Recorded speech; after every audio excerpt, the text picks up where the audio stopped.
काँग्रेसने आता कळस गाठलाय.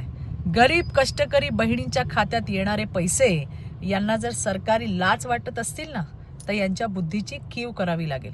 मला जेव्हापासून लाडकी बहीण योजना देवाभाऊंनी आणली तेव्हापासूनच खरं तर या काँग्रेसच्या आणि विरोधकांच्या पोटात दुखत होतं. लाडक्या बहिणींनो, जेव्हा ही लाडकी बहीण योजना आली ना, तेव्हा हेच काँग्रेसवाले आणि विरोधक योजना रद्द करा म्हणून कोर्टात गेलेले. आणि यांनी आतापर्यंत काय दिलं हो लाडक्या बहिणींना? अहो, सत्ता असताना महिलांना ना सुरक्षा ना सन्मान यांना देता आला. गाव असो की शहरातल्या वाड्या वस्तीत राहणाऱ्या बहिणींसाठी साधे संडास यांना बांधून देता आले नाहीत. आणि आज लाडक्या बहिणींना मिळणारा सन्मान यांना बोचतोय. निवडणूक लागली म्हणून लाडक्या बहिणींचा हप्ता थांबवायचा म्हणजे थेट बहिणींच्या पोटावर लात मारायचा काँग्रेसचा डाव आहे. ज्यांनी आयुष्यभर महिलांना फसवलं त्यांची आज बहिणीच्या सन्मानाची भाषा करायची केविलवाणी धडपड सुरू आहे. महाराष्ट्राच्या बहिणी काँग्रेसचा हा घाणेरडा खेळ आणि त्यांची नियत चांगलीच ओळखतात.